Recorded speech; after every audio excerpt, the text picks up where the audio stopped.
Good morning, good morning, good morning. This is Dr. Early, your craft doctor, and I'm here with a quick video.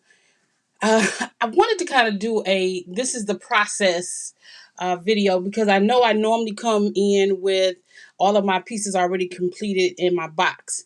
And so on this video, I kind of wanted to show you a little bit of my process. So I'm going to be in and out with the process pieces.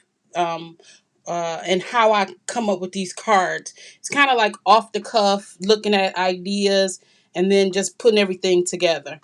So first thing I did was I'm making, unfortunately, a sympathy card for my mentor. So the first thing I thought of was the Crafter's Companion book of sentiments that we got on an auto ship. And so this is the full one. And I ended up picking this one. Yeah, I picked this one. And so I cut out 5x7. No, this is 4.5 by 6.5 sheet, and stamped it on my Misty. So this is the sentiment that I'm using. And then I thought of what should I use to make the card. And Anna Griffin is always in my forefront when I'm trying to do something that's extra special for someone. So I kind of drug out a bunch of my Anna Griffin things like this. And this is actually the birthday kit, but it had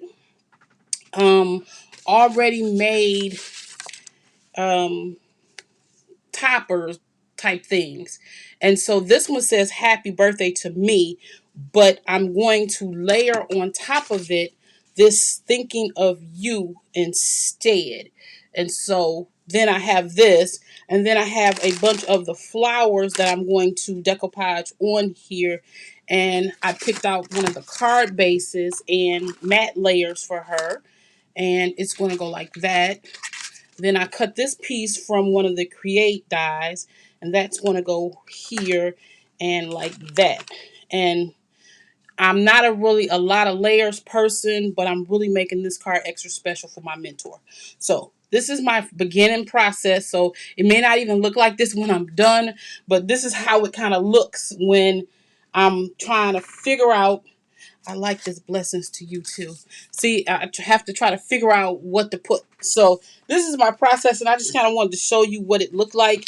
And I'll be back in the next clip, actually narrowed down. Okay. Okay, everybody. Now it's been like 35, 45 minutes, and I finally decided on how I wanted to do this card. Okay, so this is the card base that I chose. This card base came from the Happy Birthday kit. This one right here, the Birthday Card Makers kit. This is one of the card base. Actually, is that card base. So that's what I decided to go with.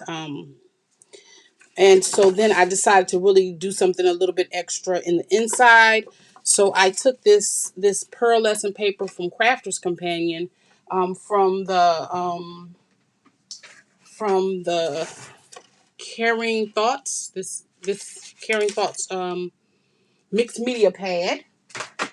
And I thought that this would be really good for the inside to mat this.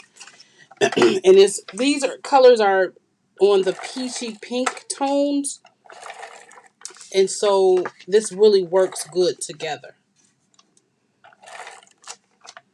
And normally with this lovely paper, I would kind of gut the middle, but I really want this total structure to hold up, so I'm not going to do that this time because I really want this to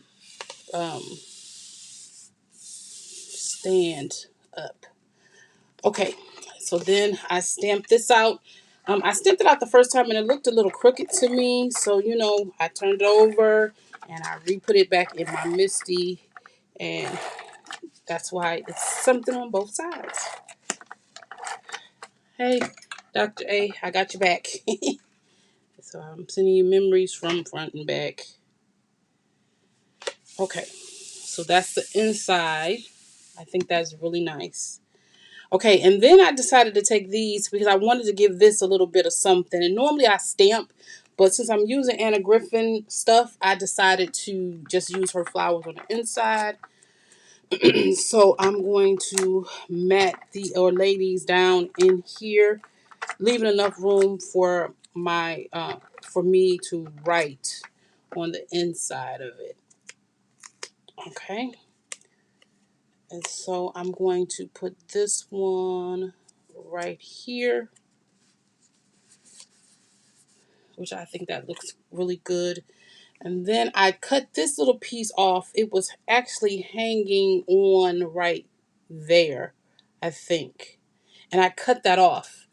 And so I needed it to fit. So, just because the piece has the extras or whatever, you still can cut it off and make the pieces work for you. And so I'm going to put this piece here, and then, oh wait, it needs to come up some. See, remember I told you I'm using that industrial tape? It really sticks very good. I'm taking this piece. I'm not going to get rid of it because what else can we do with this tiny piece? I'm taking this piece and I'm putting it, oh, it's supposed to go tucked in here. Tucking it in here and bringing it over a little bit. So I'm still using it. I just moved it. And so I added that piece there. So that's the inside of our card. So I started to use that pink layer and it just wasn't working for me. So I still kept this layer. And then what I realized, keeping this layer, it shows off that part. So I'm going to layer this down on here.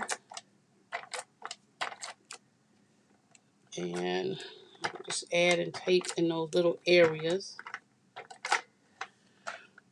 And then I'm going to come in with my glue and put some glue on these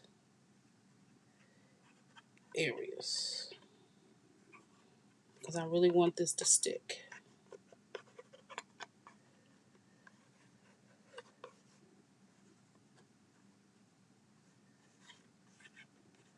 Okay, so I'm off. I'm putting glue on the tape and off the tape where I want it to stay.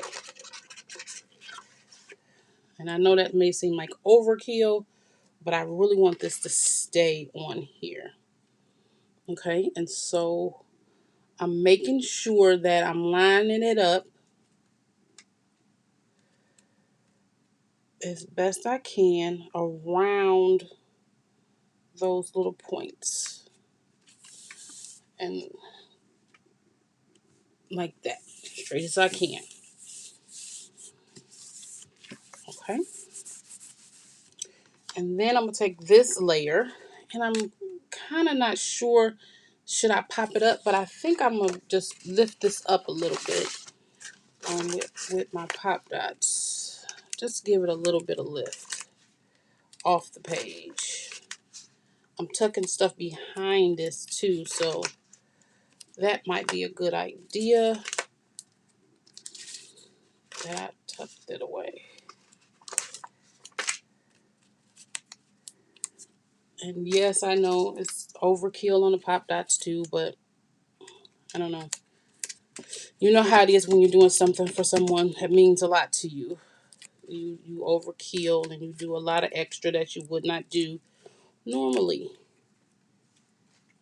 This is only going to make the card look more beautiful, I think. Because there won't be any sagging in the middle.